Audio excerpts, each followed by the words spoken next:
Conversa e apresentação do livro da professora Irene Pimentel, Holocausto.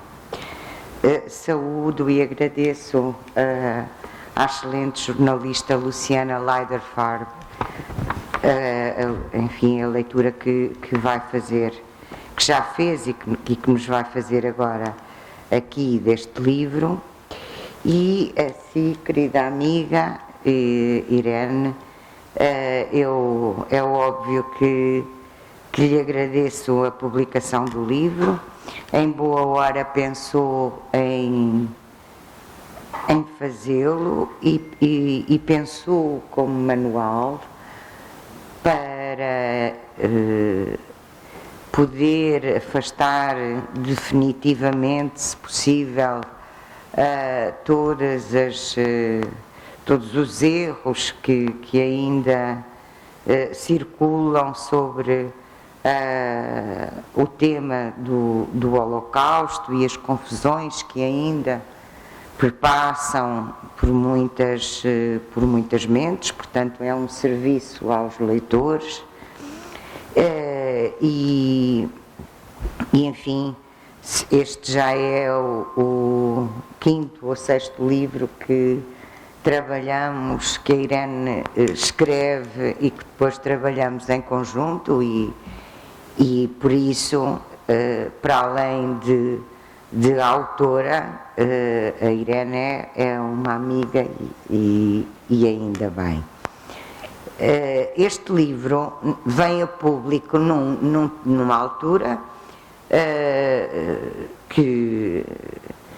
em que passam 75 anos, não é? Mas também vem num momento em que, no nosso pequeno mercado editorial, um mercado, enfim, nós somos a quantidade de pessoas que somos, e o mercado editorial é realmente pequeno, e estão publicados uma quantidade imensa de títulos, entre 15 a 20 títulos de livros onde aparece Auschwitz.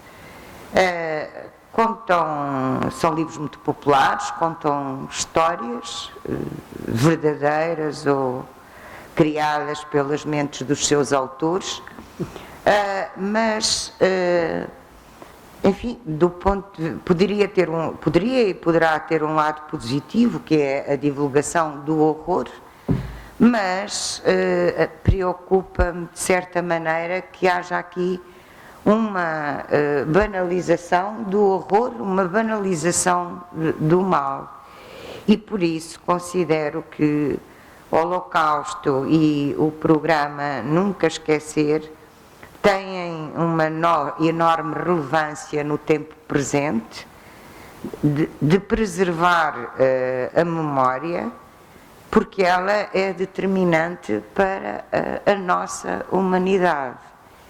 E espero que de facto muitos leitores cheguem ao livro, porque ele, no fundo, serve um vastíssimo público interessado nos temas da história, e no fundo a Irene dedica também a historiadores e a todos aqueles que também, professores, e os que querem fazer investigação neste tema, para que não tenham que tropeçar sempre, como a Irene diz no início, e poder ter de facto um manual que propicia, que proporciona uma informação importantíssima. Por isso, novamente, muito obrigada, querida Irene. E agora a palavra é sua, Luciana. Não, a palavra é sua. Eu ainda Irene. só vou também utilizar a palavra, que pronto, não vai ser nada disto que eu vou ler, vou só fazer agradecimentos. E não vou utilizar nenhuma ordem de agradecimentos à Luciana, evidentemente, por se ter disponibilizado para ler o livro e estar aqui, à minha querida editora Guilhermina Gomes, que eu digo sempre que é a minha editora preferida, além da amiga, à doutora Margarida Lage, que sabe muito bem os tempos que eu passei aqui e que vou continuar a passar, porque eu gosto muito deste arquivo. E, evidentemente, também ao programa Nunca Esquecer, na pessoa da sua comissária, a doutora Marta Santos Paes.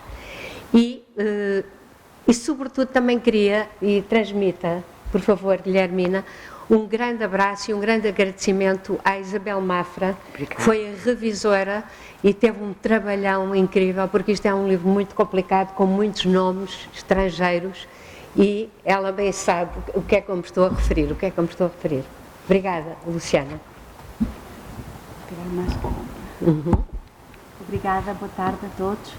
Não sei se está ligado. O meu estava, mas este não sei. Este não sei. Agora. Sim, vamos passando.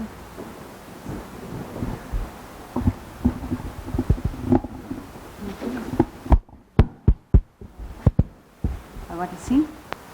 É? Ok. Quero agradecer também a todos, agradecer a Irene por... Mas não está. Não está? Não está. Não Quer está? este? Este está ligado.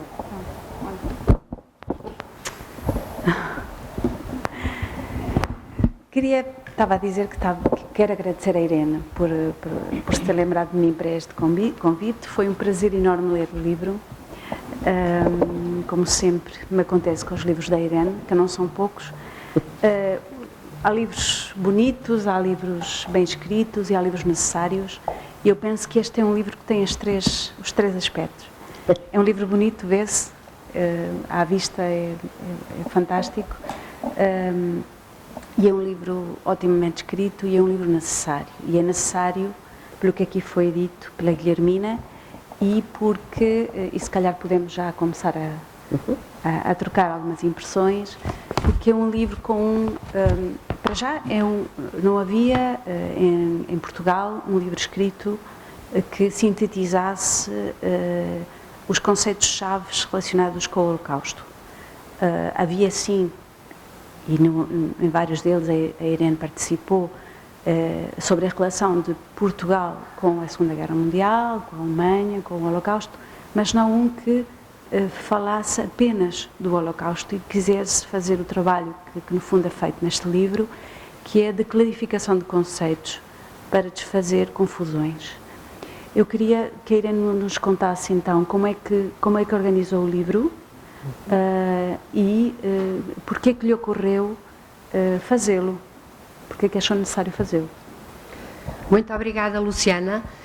Bom, o Holocausto, ou Auschwitz, ou outro tema ligado ao mesmo assunto, parece que exponencialmente já existe por todo lado e inclusive há muitas pessoas que muitas vezes perguntam, mas quer dizer, mais um livro sobre o Holocausto? Sabe bem como é que é isso? E eu sinto muitas vezes e ouvi assim, já sabemos tudo e também já estamos um bocadinho fartos. Bom, o grande problema é que eu, ao estudar este tema, apercebo-me que há muitos erros, muitas ideias feitas, muitos lugares comuns. Eu vou também muito aos liceus, às escolas do ensino secundário, gosto imensíssimo de lá ir, e apercebo-me que as professoras e os alunos continuam portanto, manter os mesmos erros, colocar as mesmas questões e as mesmas perguntas. Por isso, eu pensei fazer um manual, aliás, disse isso à Guilhermina, uma coisa de 200 e tal páginas, é sempre quase impossível, porque é preciso dizer que a Guilhermina não só é a minha editora preferida, como é a editora de História em Portugal. E percebe muito bem, até porque é de História também, que os livros de História têm que ter notas.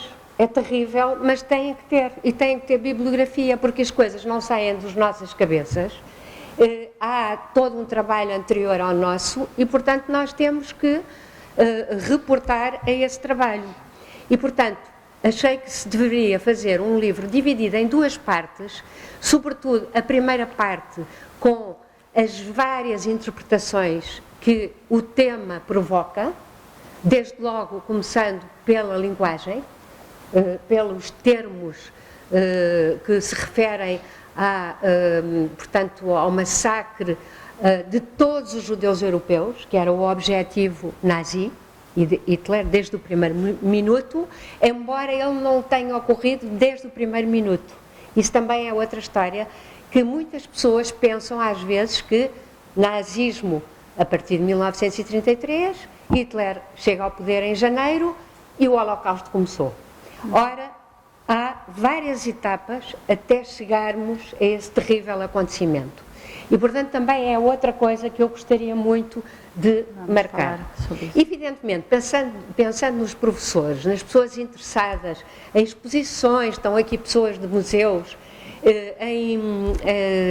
portanto, interessados pelo tema, eu acho que a parte portuguesa também tinha que estar presente. E, ao longo dos anos, tem havido já uma investigação sobre isso, não só minha, mas também minha, e, portanto, também sintetizei numa segunda parte, o livro está dividido em duas partes, uma primeira parte sobre o que é o Holocausto na prática, e uma segunda parte que é de que forma Salazar, Portugal, a população portuguesa reagiram ao saber do que é que se estava a passar, face aos refugiados que começaram a chegar logo que a Segunda Guerra Mundial começou em 1939, e mesmo também a imagem com as quais, as imagens com as quais os portugueses permaneceram. Desde logo, provavelmente também me vai fazer essa pergunta. Vou-lhe fazer muitas perguntas. Então pronto. Então talvez possamos começar por aquilo que acabou de dizer muito sucintamente, que é sobre, talvez possamos começar a contextualizar então realmente o Holocausto. Há a confusão de se começou em 1933 quando Hitler assume o poder, se começou em 1939 quando começa a Segunda Guerra Mundial. Ora, hoje a bibliografia mostra-nos, e toda a investigação feita mostra-nos que não é? Que o Holocausto não foi o objetivo primeiro, não foi delineado desde o início, nem do governo de Hitler, nem da guerra. Gostava de perguntar quando é que começou o Holocausto. Isso é uma questão fundamental. Bom, para já, dentro da historiografia, e também ao longo dos anos, desde o final da Segunda Guerra Mundial, tem havido várias escolas e várias etapas também na própria historiografia. Há dois grandes movimentos, que é os intencionalistas e os funcionalistas, sobretudo na historiografia, os intencionalistas que colocam tudo em Hitler.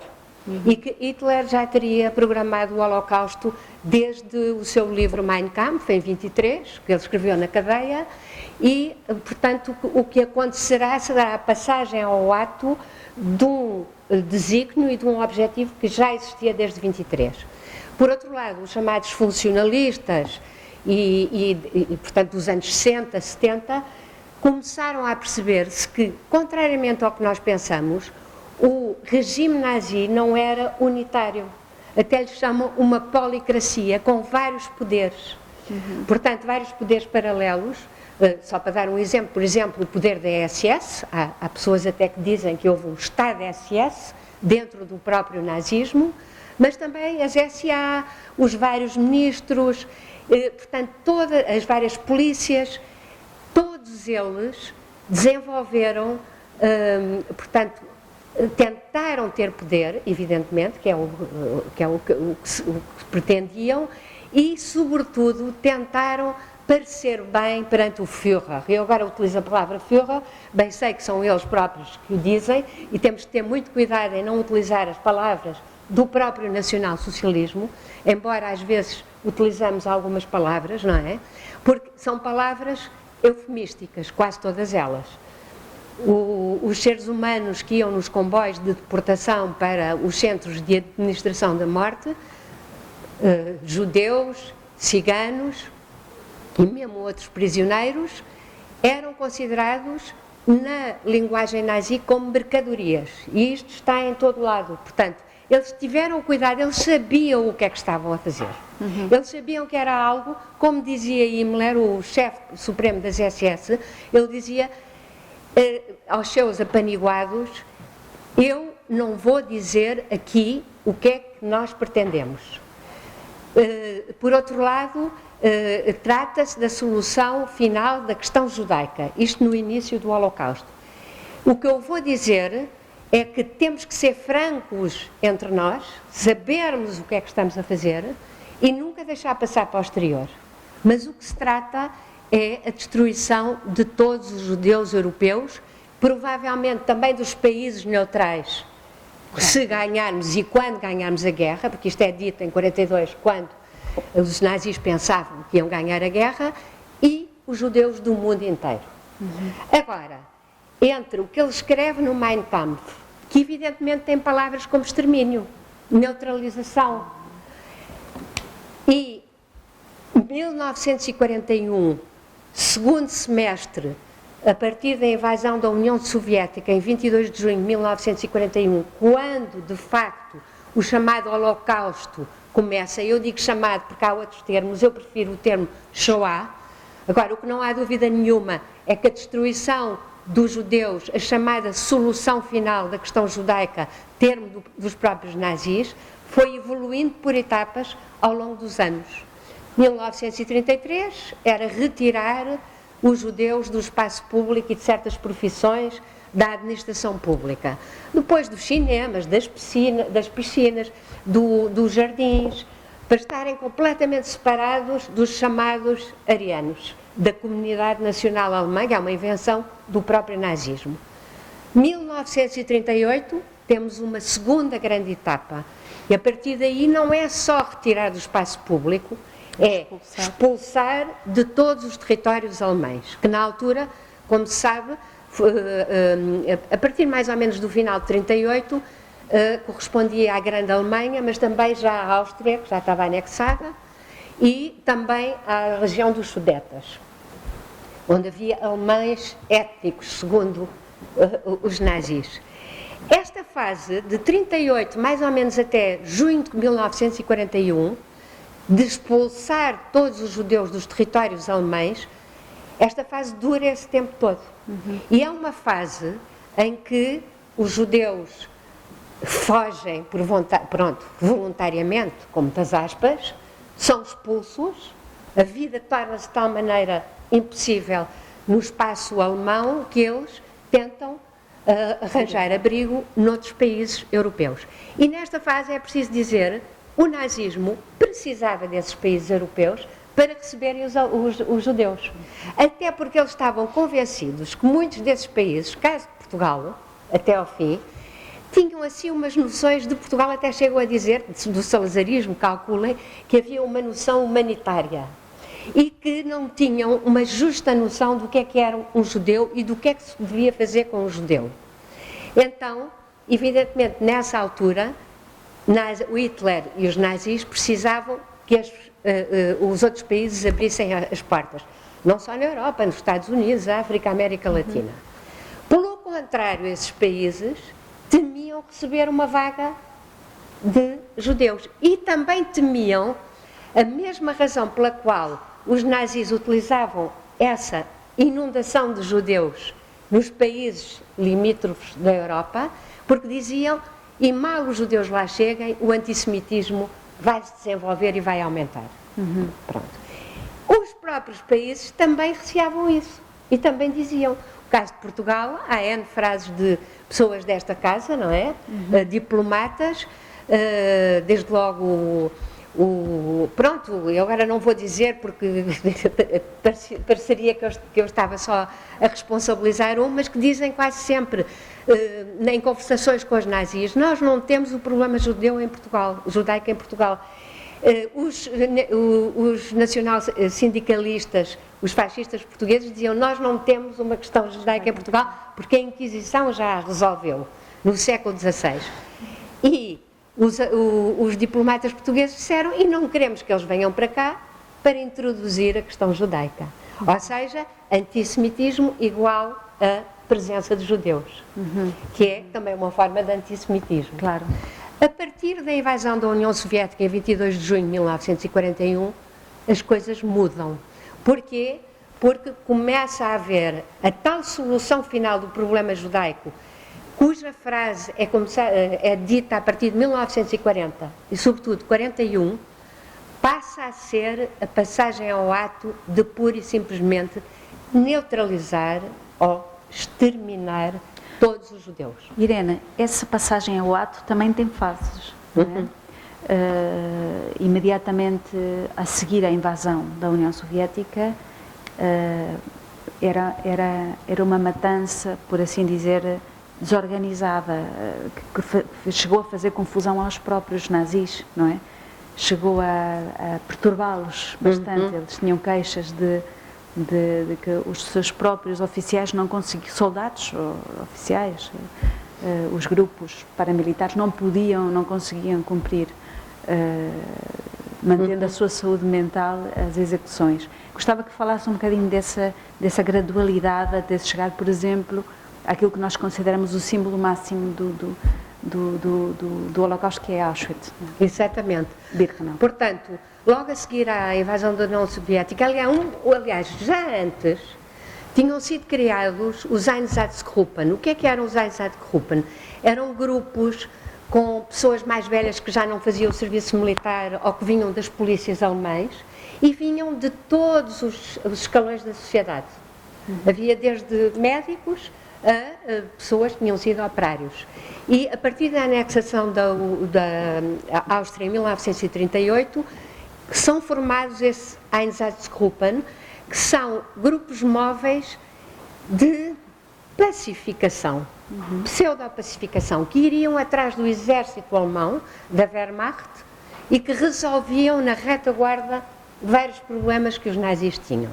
A resistência, por exemplo, todas essas questões. Na Polónia, a partir da invasão da Polónia, em que o Lebensraum, que é também o espaço vital, é outro termo fundamental na ideologia nazi, porque eles basicamente consideravam que o espaço vital da enorme, maravilhosa, pura comunidade alemã de arianos não era suficiente. E, portanto, tinham que recorrer ao espaço vital dessa mesma comunidade, que é o espaço vital esse que geograficamente estariam na Polónia, a leste e, sobretudo, na União Soviética. E, portanto, os Einsatzgruppen, depois com a invasão da Polónia a partir de setembro de 1939, passam a atuar no espaço polaco, primeiro contra as elites polacas, porque eles sabiam muito bem que para eliminar a resistência, eliminemos primeiro as elites polacas, intelectuais, militares, pessoas da administração. Com a invasão da União Soviética, precedida por uma quantidade de diretivas nazis, os Einsatzgruppen passam a fazer só aquilo para o qual estavam destinados, que é matar civis, na retaguarda. Desde logo os comissários políticos soviéticos, porque, como sabem também, para o nazismo, um judeu era comunista, um comunista era quase sempre judeu. Depois, evidentemente, que o judeu também é capitalista, porque havia muitos nos Estados Unidos. Portanto, faziam a quadratura do círculo, estavam em todo lado.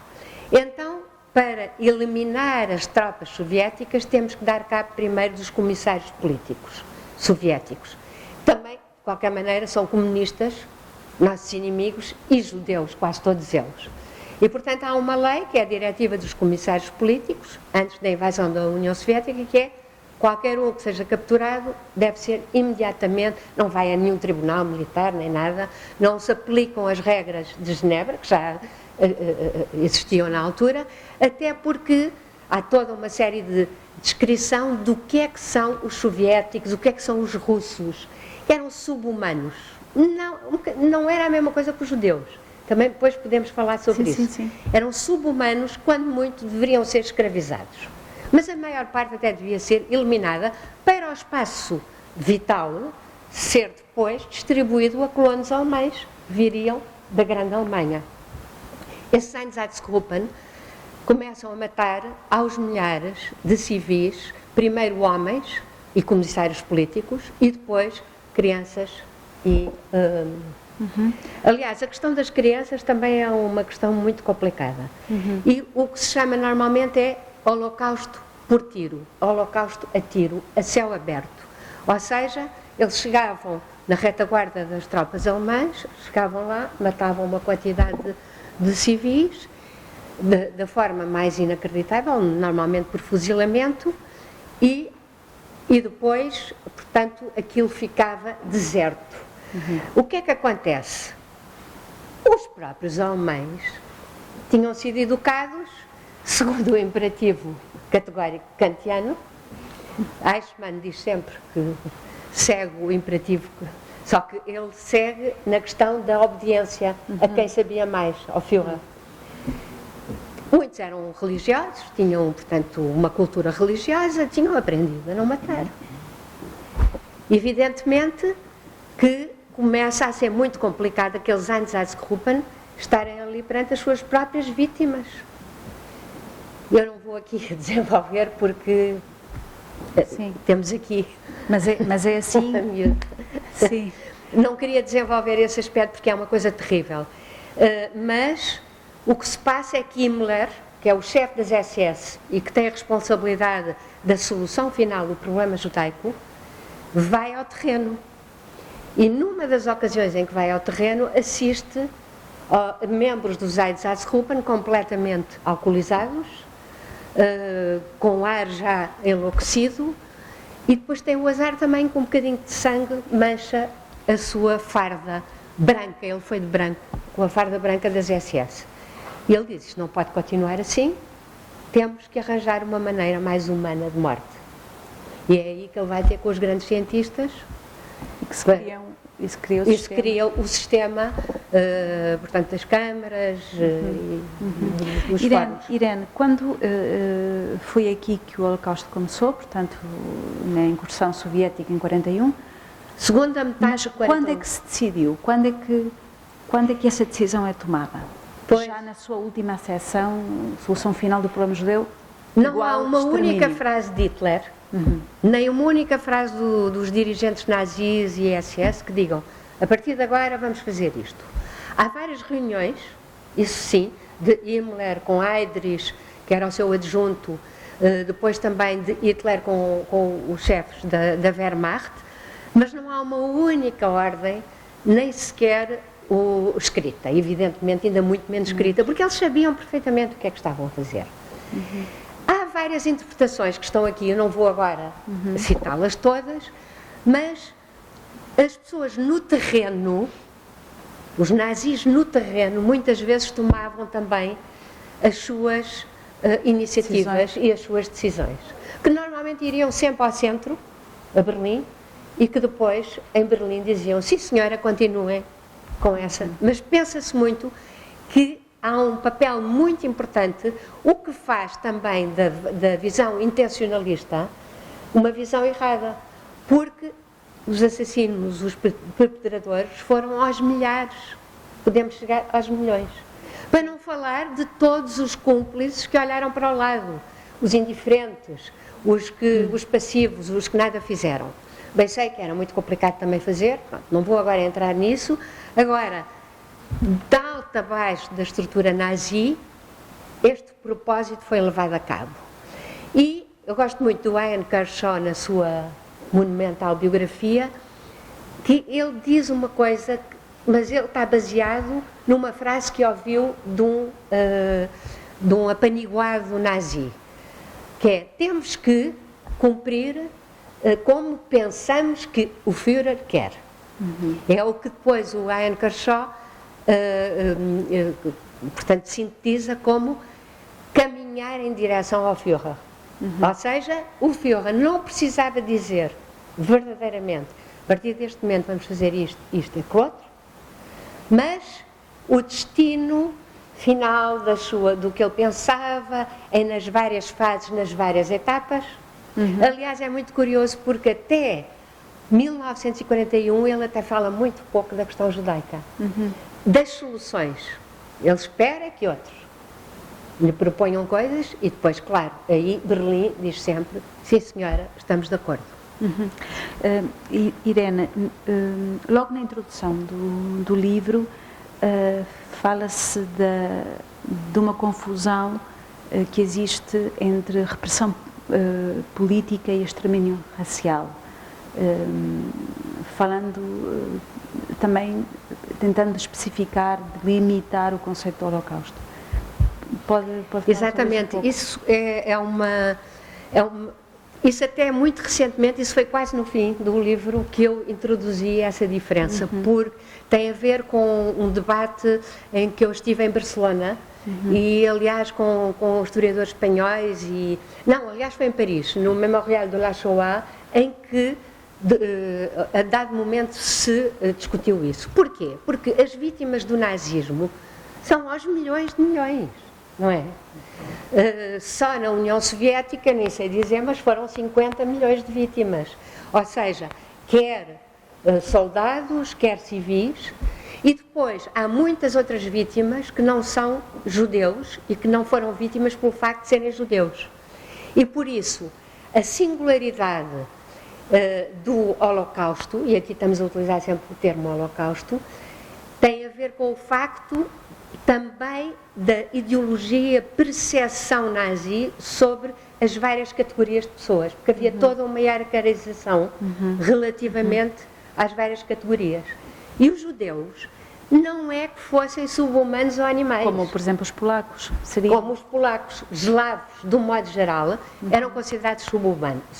Tinham que ser escravizados. Tinham que ser escravizados. E uma parte das elites, evidentemente, também destruídas, porque senão haveria reação.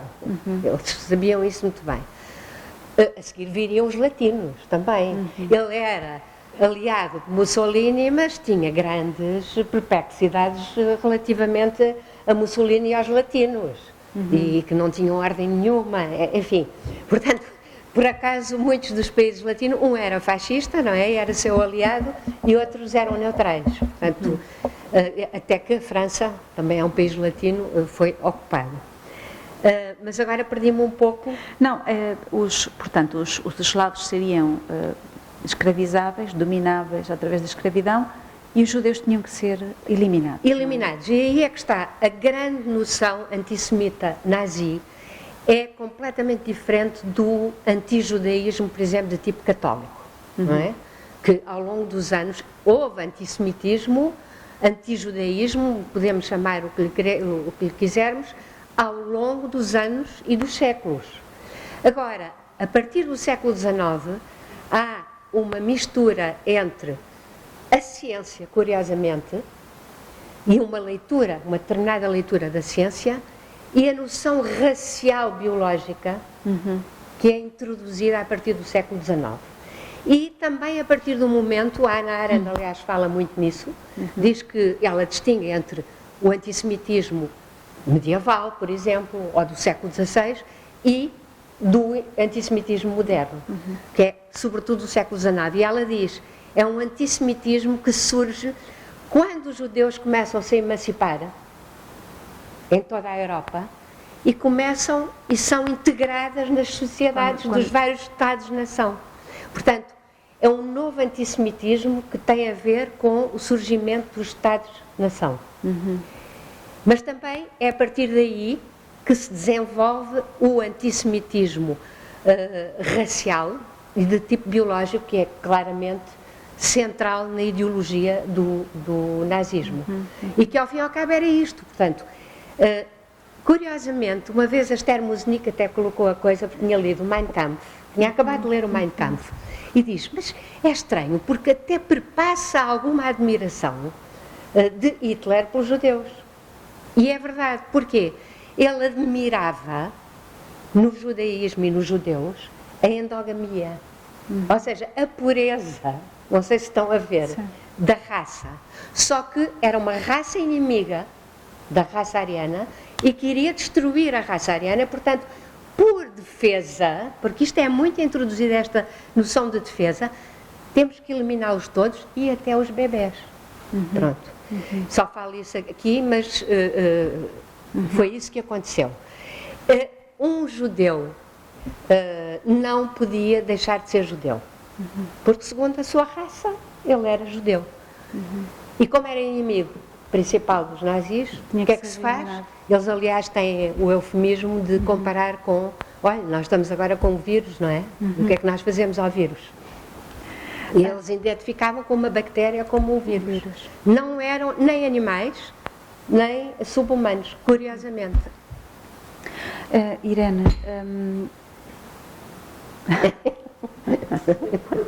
qualquer coisa se mexeu aqui. Também há uma distinção que é feita logo na apresentação de intenções, digamos, do livro, que é a diferença entre, por exemplo, os gulags soviéticos e o extermínio nazi de judeus. Ou seja, o genocídio é um meio e não um fim, seria nos gulags soviéticos, mas aqui não tem um caráter instrumental apenas, é um fim em si próprio. É um objetivo em si próprio. Eu não entrei muito pelo lado dos gulags porque isso era outro livro. E então aí a minha editora dizia logo mais não sei quantas páginas. Mas está lá, a mais. está lá. Eu sei, porque é uma questão que nós não podemos distinguir, quer dizer, nós devemos distinguir, porque o Holocausto é singular. Nunca existiu daquela forma algo igual. Agora, tem muitas parecenças com outros tipos de genocídios, e inclusive genocídios que já ocorreram em pleno século XX. E há bocadinho estávamos a falar do nunca mais, não é? Nunca esquecer, e nunca mais, quando acabou a guerra, isto nunca mais vai acontecer. O problema é que já aconteceu, outra vez. Agora, não deixa de ser singular, pode ser comparado com outros acontecimentos dramáticos, mas é singular. E é verdade. A indústria era a indústria da morte. No Gulag queria-se também construir, só para falar assim muito rapidamente, sim, claro, estradas, enfim, obras públicas, etc. E depois as pessoas acabavam por serem mortas e por morrer dessa forma. Os nazis também tiveram campos de trabalho escravo. Já lá vamos. Que era mesmo essa a minha pergunta seguinte. A Irene faz questão de fazer uma distinção que nem todos respeitam muito bem e que é uma das confusões mais habituais sobre este tema, que é a distinção entre um campo de trabalho, um campo de concentração e um campo de extermínio. E haveria só dois, um deles, Auschwitz, que cumpriria estas funções todas, não é? Mas Majdanek também é parte. Sim. Sim. Porque qual é a distinção? Aí é que há uma enorme confusão, penso eu, porque falamos sempre de campos de concentração, não é? Sim. Nos campos de concentração foram mortos não sei quantos milhões de judeus. Nos campos de concentração de Auschwitz, ok. Mas o campo de concentração tem um destino e uma missão completamente diferente dos chamados centros da morte. Começam a pulular, digamos, que nem cogumelos, a partir de 1933, e são destinados a eliminar os adversários políticos e religiosos nazis, e também a sociais e também presos comuns. E, portanto, são aí Dachau, Buchenwald, quase todos na Alemanha, e depois nos territórios alemães, também na Áustria e Checoslováquia, embora na Checoslováquia é um bocadinho diferente, porque depois eles também tinham vários tipos de campos diferentes. Tinham também alguns de propaganda. Como o Terezin. O Terezin da República Checa, portanto, na altura do Protetorado Boémia-Morávia. E, portanto, estes campos tinham, tinham duas grandes missões, punitivos e regeneradores, corretores, não é?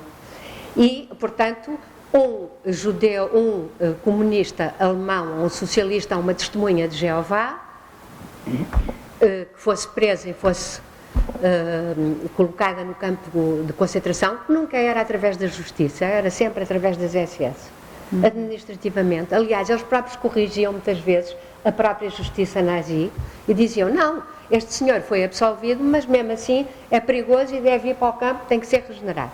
Mas isto para dizer que um socialista alemão, por exemplo, ou uma testemunha de Jeová, se deixasse de ser testemunha de Jeová, se deixasse de ser comunista, até podia eventualmente, se não fosse morto entretanto, ser libertado.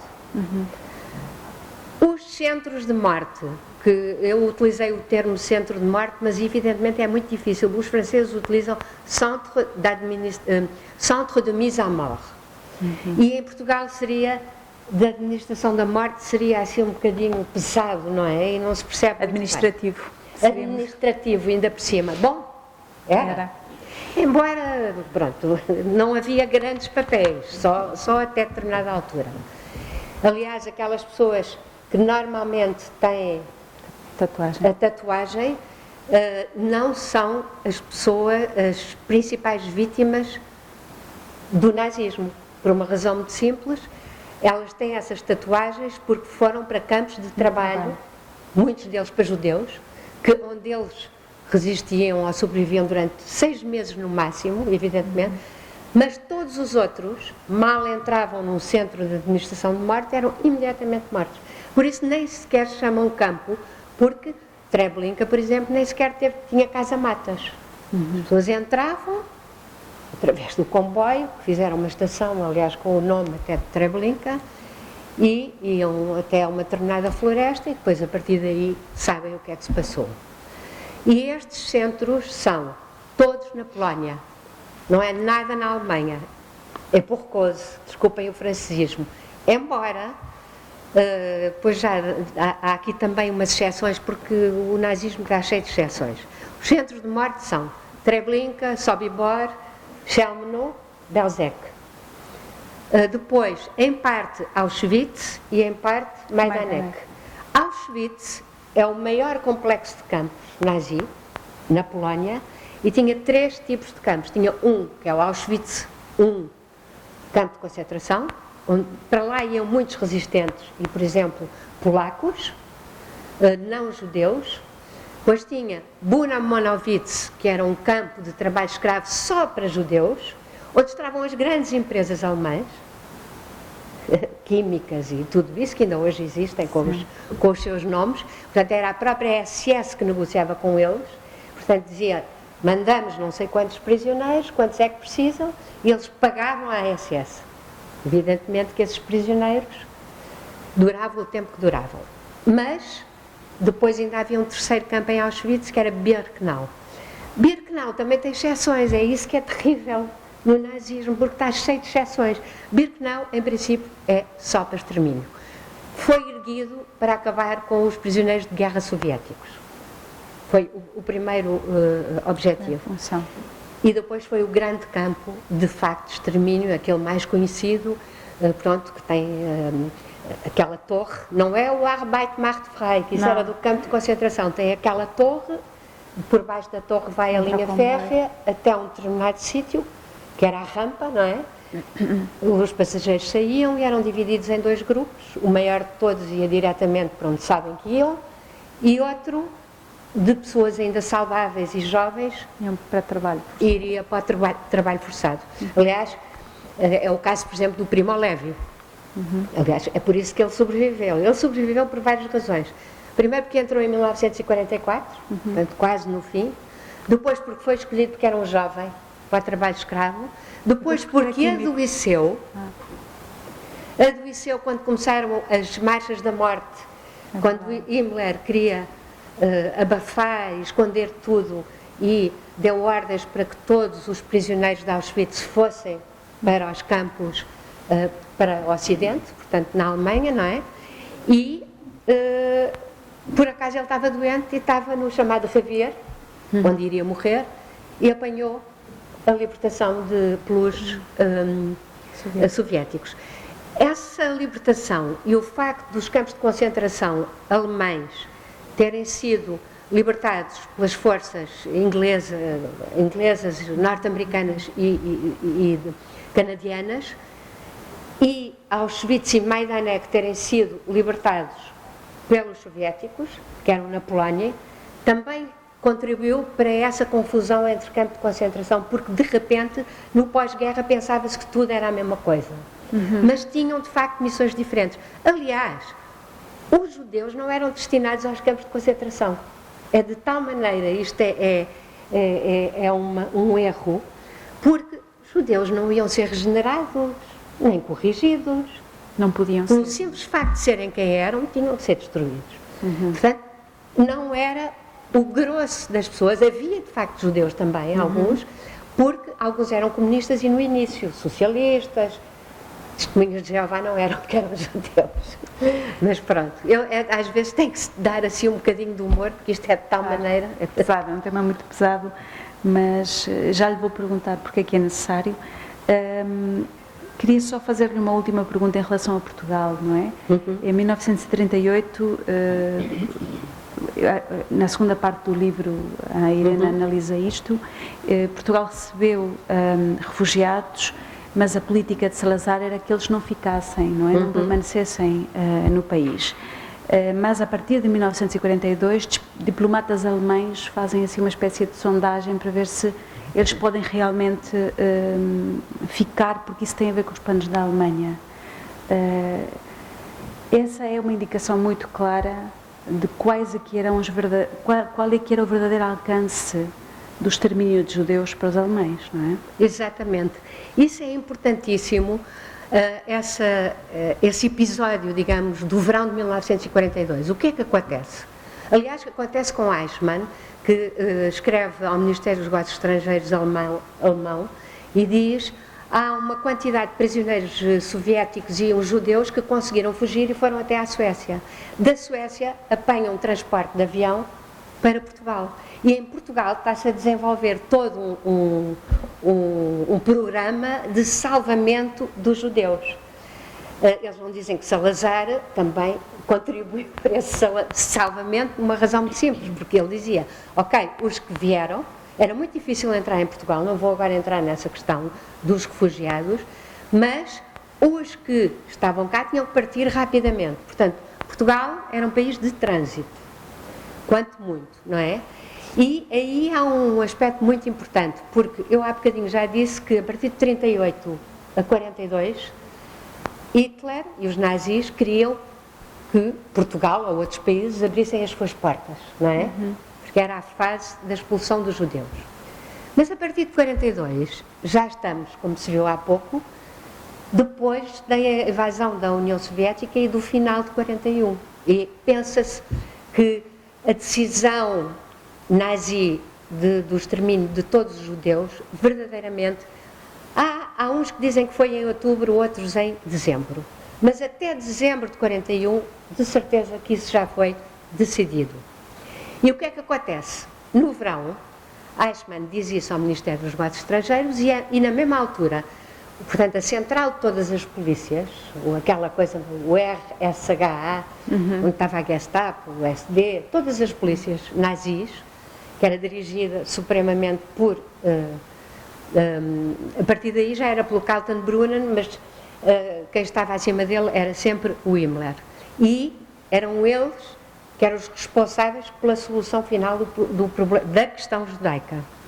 E então dizem as polícias ao Ministério dos Negócios Estrangeiros alemão: isto não pode acontecer, o que está a acontecer em Portugal. Os judeus que lá vão parar saem rapidamente, salvam-se, vão para fora da Europa.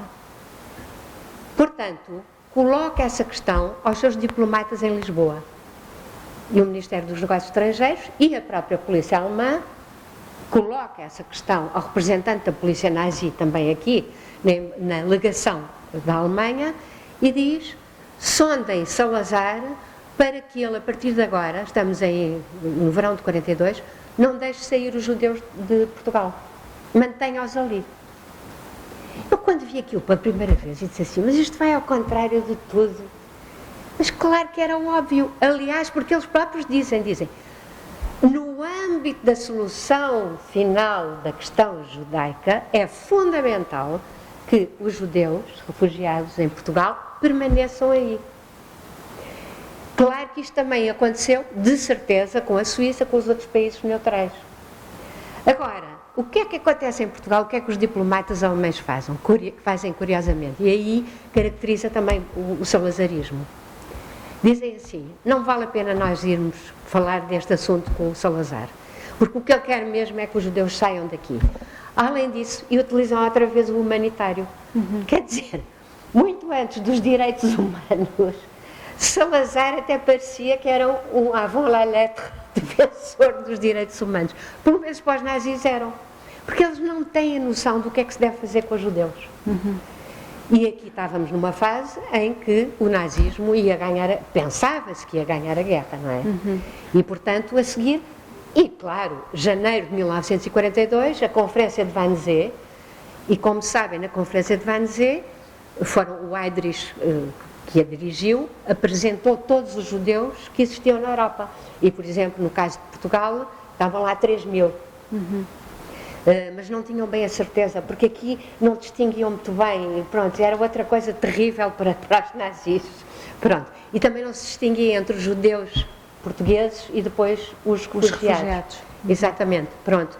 E este episódio é terrível, porque mostra que o grande desígnio era, de facto, acabar com todos na Europa, também depois da vitória nos países neutrais e depois por aí a nova ordem nazi seria isso, não é?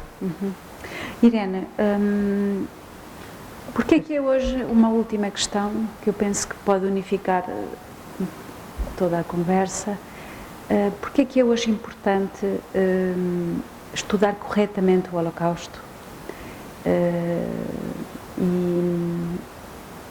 e desfazer todas as confusões que existem e em que se insiste em cometer, não é? Porque é que é importante estudar o Holocausto hoje, século XXI? Bom, é uma pergunta muito difícil, muito óbvia, muito complexa. Sim. E ao mesmo tempo também de resposta óbvia. Evidentemente, se nós queremos continuar a sobreviver como seres humanos e em democracia, em regimes democráticos, é evidente que nós não podemos, e logo que nós temos a noção do que é que está a acontecer, o tal ovo da serpente, não é? Quando temos a noção do ovo da serpente, acho que atalhar imediatamente. Porque em 1933, nenhum judeu alemão imaginaria o que poderia acontecer a partir de 1941. E, no entanto, aconteceu. E aconteceu. Eu agora não falo aqui em números, eu tive que falar em números, que é algo que eu não gosto muito de falar, porque cada pessoa é uma pessoa com a sua história própria, com o seu drama próprio, igual a nós, a capacidade de empatia que nós temos que ter por todos os outros, evidentemente num livro que tem uma quantidade de números estatísticos, é um bocadinho difícil dela se desenvolver. Mas eu penso que também tem de se dar os dados e os dados corretos, porque senão estamos eternamente a começar tudo e qualquer combate também contra os nossos inimigos será sempre outra vez. E, por exemplo, nós vivemos agora numa fase, penso eu, aliás, pensam uma quantidade de historiadores, por exemplo, o Hartog, que é um historiador francês, diz que nós vivemos num momento de presente, eterno presente. É como se não tivéssemos nada para trás, não é? Nenhum passado, e que tudo começa a partir do momento em que nós nascemos, não é? Nós individualmente. E isso é terrível, porque iremos fazer sempre os mesmos erros se não soubermos o que é que aquilo já deu. O que é que o nazismo, o que é que o antissemitismo, o que é que o racismo provoca. E nós estamos numa situação em que neste momento há o racismo por todo lado, há o antissemitismo a subir, e depois também há muitas confusões.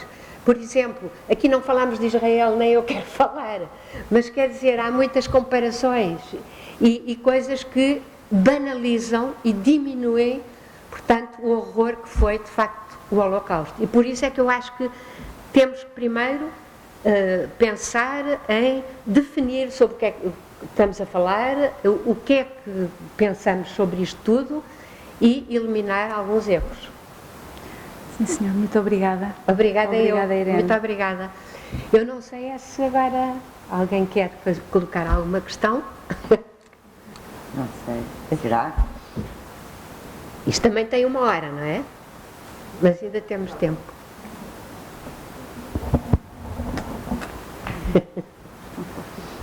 Eu de repente.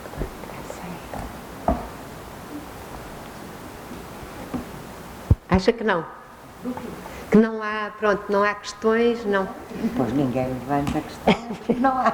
Não há questões. Está bem. Então. Muito obrigada. Eu é que agradeço mais uma vez. Muito obrigada. por esta casa, pelo Ministério, que é o sítio também, é preciso dizer, é o sítio onde também, através do qual muitos foram salvos durante a Segunda Guerra Mundial, muitos dos perseguidos, porque se houve toda uma política e uma ditadura, também houve diplomatas fundamentais, desde logo, evidentemente, o Aristides Sousa Mendes, o cônsul, mas também muitos outros, o Veiga Simões, enfim, uma quantidade de outros, graças aos quais quem se salvou, salvou-se. Obrigada. Obrigada.